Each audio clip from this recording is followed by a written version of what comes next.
Update एक ये है कि इजरायल की मदद के लिए अमेरिका खुलकर सामने आ चुका है। इससे पहले भी हमने आपको बताया कि इजरायल की रक्षा के लिए प्रतिबद्धता अमेरिका जाहिर कर चुका है।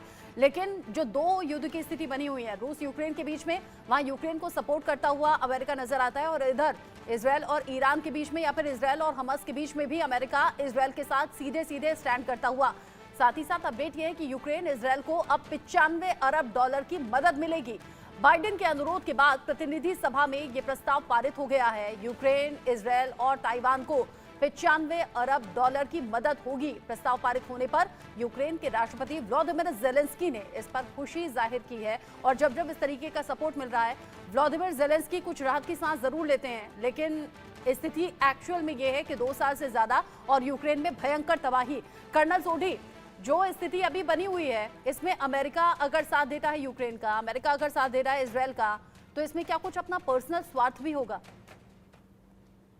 रचना जी, बिल्कुल। जो भी एड अमेरिका इजरायल या यूक्रेन को दी है या दे रहा है, उसका 90% पैसा वापस अमेरिका में आता है, क्योंकि जो भी ये हथियार इजरायल या यूक्रेन को बेचे जाते हैं, सारे हथियार अमेरिका में बनते हैं। दुनिया की 10 सबसे बड़ी हथियार बनाने वाली कंपनियों में से 6 अमेरिका में स्थित है।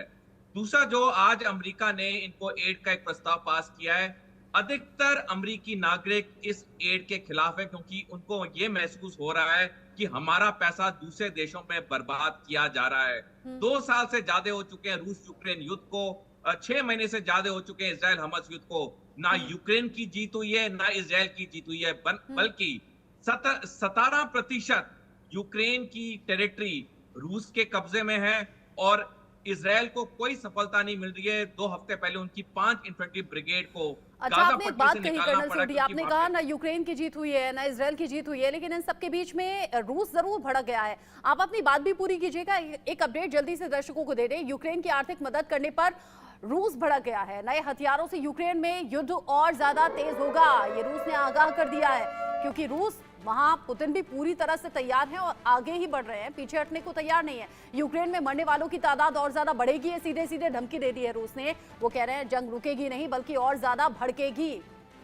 पुतिन के इस तरह के बयान यूक्रेन की सेहत के लिए बिल्कुल ठीक नहीं है और इस युद्ध की स्थिति में और ज्यादा तबाही आने वाले वक्त में देखने को मिल सकती है। कर्नल सोढी जी, आपने सही कहा। देखिए, यूक्रेन के राष्ट्रपति ने अगर 2 साल पहले अक्लमंदी दिखाई होती और उन्हें एक लाइन में कह दिया था हम नाटो नहीं ज्वाइन करेंगे, आज इतने लाखों लोग मरते नहीं यूक्रेन में, इतने करोड़ों की संपत्ति यूक्रेन में बर्बाद होती सिर्फ एक सेंटेंस के लिए कि हम नाटो नहीं ज्वाइन करेंगे। ये यूक्रेन की अपनी गलती है, इसका पूरा फायदा अमेरिका ने उठाया है। अमेरिका के हथियार बनाने वाली कंपनियां और करोड़ों में खेल रही हैं। रूस ने 17% यूक्रेन की टेरिटरी को अपने कब्जे में किया हुआ है। जब भी ये लड़ाई खत्म होगी, एक ही देश को सबसे हानि होगी, चाहे उनके नागरिक मारे जाने से या उनकी प्रॉपर्टी बर्बाद होने से, वो है यूक्रेन। ना रूस को ज्यादा हानि होगी, ना अमेरिका को होगी। और अभी भी वक्त है, यूक्रेन अगर संभल जाए और इस युद्ध को खत्म करे। लेकिन यूक्रेन इस युद्ध को खत्म करना ही चाहता, क्योंकि जैसे आपने कुछ देर पहले सही बताया, इजराइल में भी वही हालात हैं जो यूक्रेन में हैं। यूक्रेन के अधिकतर नागरिक ज़ेलेंस्की से खुश नहीं है। 8 अप्रैल को टाइम्स ऑफ इजराइल, जो कि इजराइल का एक विख्यात अखबार है, उसमें ओपिनियन पोल छपा। उसके आंकड़े ये बताया कि 71% इजरायली नागरिक चाहते हैं कि बेंजामिन नेतन्याहू इसी वक्त इस्तीफा दें।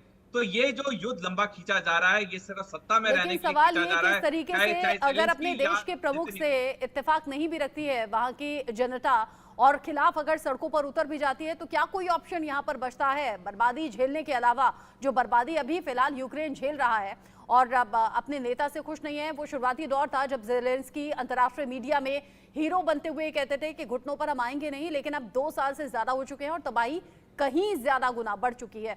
बहुत शुक्रिया आपका colonel Sodhi, U K Devnath sir और साथ ही साथ तेजेंद्र सर साथ में रहने के लिए। इस डिस्कशन में जो जरूरी जानकारी है वो दर्शकों तक आपके जरिए हमने पहुंचाई है।